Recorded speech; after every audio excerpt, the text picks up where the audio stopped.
So you're thinking about moving to Colorado Springs. And let me tell you this in advance, we absolutely love it here in Colorado Springs. There's mountains, there's trails, there's sunshines.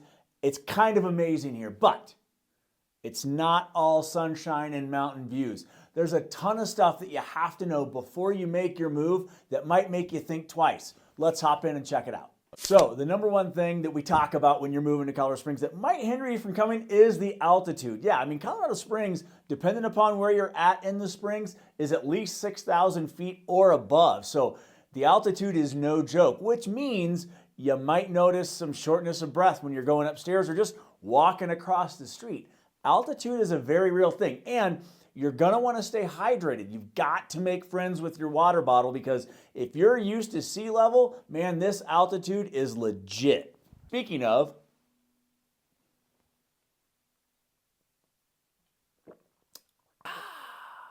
and so along with that elevation, right, let's talk about a super dry climate. Yeah, number two, it's dry here. Because of that elevation, you're going to be dry. So think chapsticks, dry skin, bloody noses, all of that good stuff. So the air just sucks up any moisture it can find, and that includes the moisture in and on you. So make sure you're stocking up on lotion, make sure you got that water, and make sure you get plenty of chapstick and maybe a humidifier or like 10.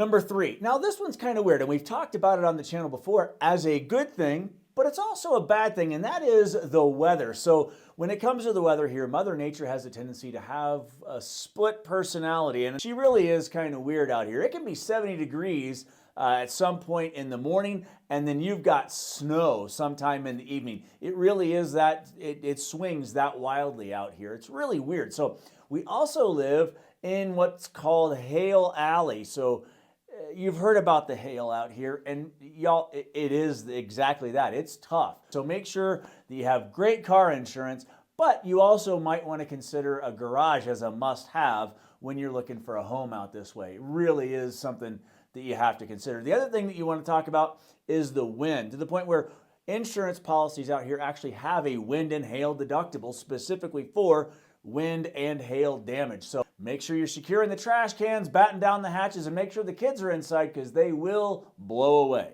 Next up is the cost of living, or in most cases, home affordability. So here's the deal. Colorado Springs is not nearly as expensive as Denver or Boulder, but the cost of living, specifically cost of housing, has definitely increased over the course of the last 4 or 5 years. So it's still affordable for a lot of people, don't misunderstand. But if you're coming from, say, the Midwest or the South, maybe the Southeast somewhere, you might be in for a little bit of sticker shock. So make sure that you do your research and take a look at what the median house price is compared to where you're coming from, because ours is on the move. Number five, public transportation. Yeah, we don't have that here. Yeah, I know we have buses. We have a little bit of a bus system here in Colorado Springs, but by and large, public transportation is very, very wanting here in Colorado Springs compared to many other metro areas. And like I said, we do have the bus, but if you're going to go anywhere, you're probably going to want a car. You might be able to get by on a bike, but with the amount of traffic we have, I'm not 1,000% sure that's the way to go. So public transportation is something we are sorely lacking in. Now, granted, we do have those sweet little scooters that you can cruise around town on, but for anywhere with any sort of distance, you're going to need your own car. Number six, wildlife. Now, you might love the wildlife. It could be, right? So the deer's walking through your yard, and it's peaceful and it's serene as you drink your coffee, and it's so wonderful and blah, blah, blah.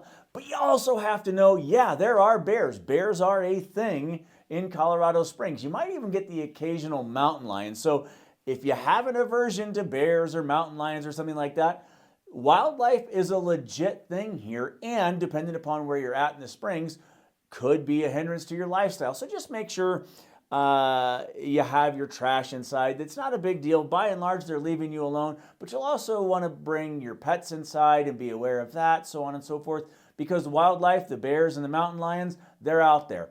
One thing that people have a hard time with, myself included, when it comes to deer here in Colorado Springs, they eat your freaking landscaping if it's not protected. Yeah, you might have to get a deer repellent to put around your plants or a deer resistant plant, which is out there.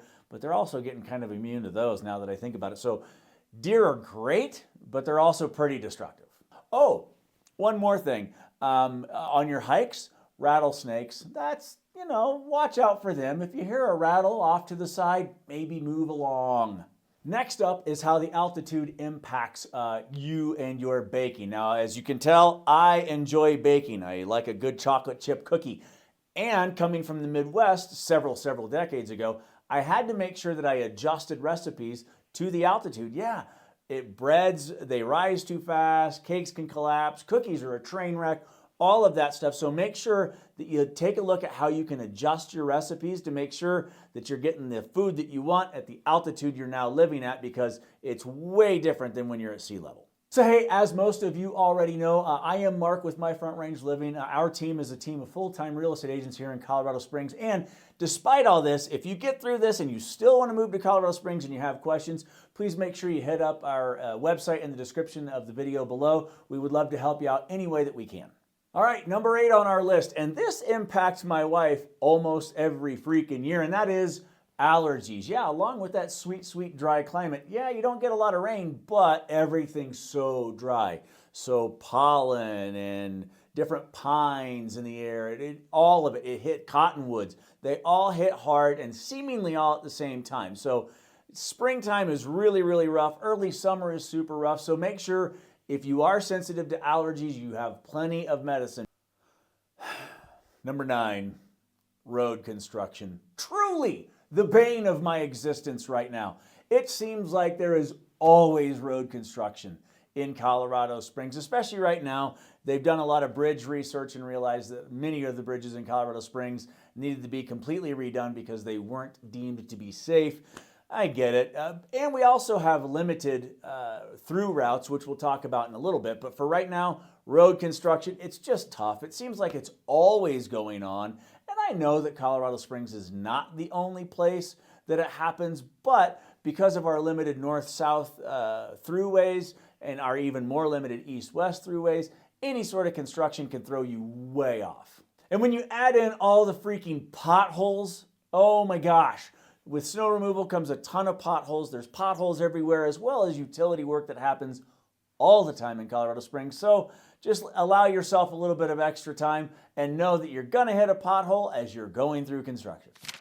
And that does lead us right into number 10, and that is traffic and just the overwhelmed infrastructure of Colorado Springs. Look, from the early 90s to right now in 2025, Colorado Springs has just experienced a huge boom in population, and rightfully so. It's a beautiful place to live, but the reality of it is traffic and infrastructure, it's just not keeping up with the pace of growth. It's just not. So expect traffic jams. We don't, like I said, we don't have a lot of north-south. You basically have Powers, Academy, and I-25 for north-south. You have Garden of the Gods / Austin Bluffs and Woodman. Maybe you could use Fountain if you wanted to go that route for east-west. It's a thing. So just understand our infrastructure is not great. We've talked about it before. I've complained about it before. And because of the budget shortfall for the state, we're not getting a ton of grants here in Colorado Springs. So, and biking and walking and things of that nature, back to that whole public transportation thing, we don't have a lot of options. So traffic and the infrastructure are something you have to contend with if you're going to move to Colorado Springs.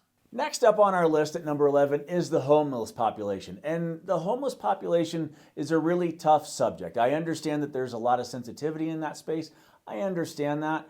And really, from what I see, there's no solution being offered by anybody. I understand that people like to complain about it, but I don't know what the solution is, and I haven't heard one. So like many cities, Colorado Springs is not immune to the homeless population.